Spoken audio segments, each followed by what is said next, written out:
آج آپ بادشاہتوں کو دیکھ لیں، معیشت کو دیکھ لیں، معاشرت کو دیکھ لیں، سیاست کو دیکھ لیں، افواج کو دیکھ لیں، عوام کو دیکھ لیں، رعایا کو دیکھ لیں، آپ زندگی کے جس شعبے میں چلے جائیں آپ کو محمد رسول اللہ کی تعلیمات ملتی ہی ملتی ہیں۔ وَرَفَعْنَا لَكَ ذِكْرَكَ۔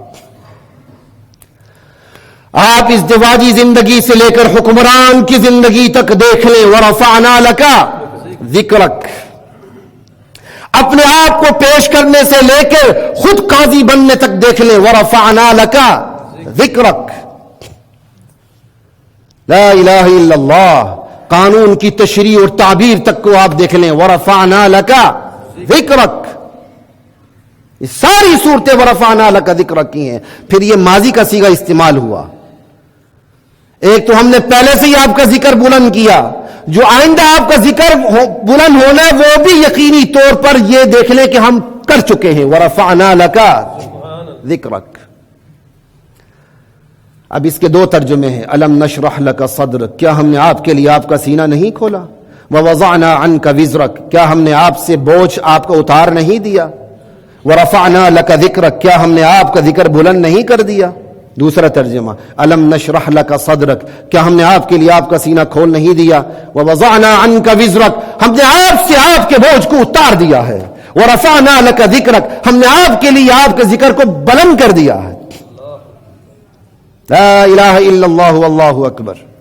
مقصد کے اعتبار سے فرق نہیں ہے، صرف زور کے اعتبار سے فرق ہے ترجمے میں۔ سوالی انداز میں زور زیادہ پیدا ہوتا ہے۔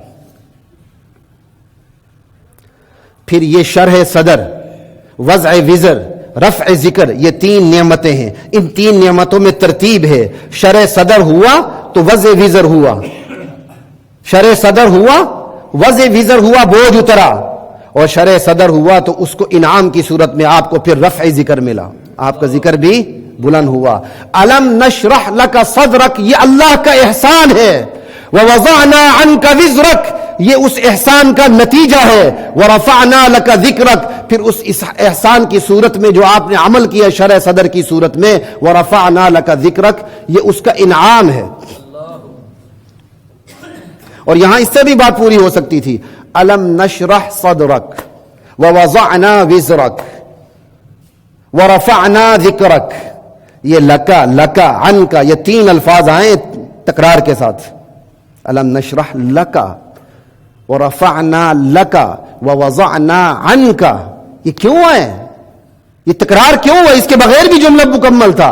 ایک تو یہ کہ کلام میں حسن پیدا ہو جائے، اور دوسری بات یہ ہے کہ أَلَمْ نَشْرَحْ لَكَ صدر میں اللہ کا پورا پیار اور پوری توجہ نظر آ رہی ہے کہ ہم نے آپ کے لیے میرے نبی آپ کا سینہ کھول نہیں دیا، اللہ کا پیار نظر آ رہا ہے۔ اور تیسری بات اختصاص بھی نظر آ رہا ہے، یہ اس قدر ذکر بلند ہونا، اس قدر شرح صدر ہونا، اس قدر بوجھ کو اتارا جانا، یہ صرف آپ کی ذات کے ساتھ مخصوص ہے۔ امت پیچھے آتی جائے گی، اس پر پڑتا جائے گا، لیکن وہ آپ کے مقام تک نہیں پہنچ سکتی۔ کوئی سمجھ آ رہی ہے؟ لا الہ الا اللہ واللہ اکبر۔ اور پھر اس میں ایک اور بات بھی سمجھ آ گئی، اللہ تعالیٰ کی بے نیازی استغنا بھی سمجھ آ گیا۔ میرے نبی ہم نے آپ کے لیے آپ کا ذکر بلند کر دیا، آپ سے بوجھ اتار دیا، آپ کا ذکر بلند کر دیا، اس سے میری بادشاہت میں کوئی اضافہ نہیں ہوتا، میں تو اللہ الصمد ہوں، یہ سارا میں نے آپ کے لیے کیا ہے۔ اللہ کا پیار بھی نظر آ رہا ہے، اسلوب کلام کا حسن بھی نظر آ رہا ہے، آپ کی خصوصیت بھی نظر آ رہی ہے، اللہ کا استغنا اور بے نیازی بھی دکھ رہی ہے۔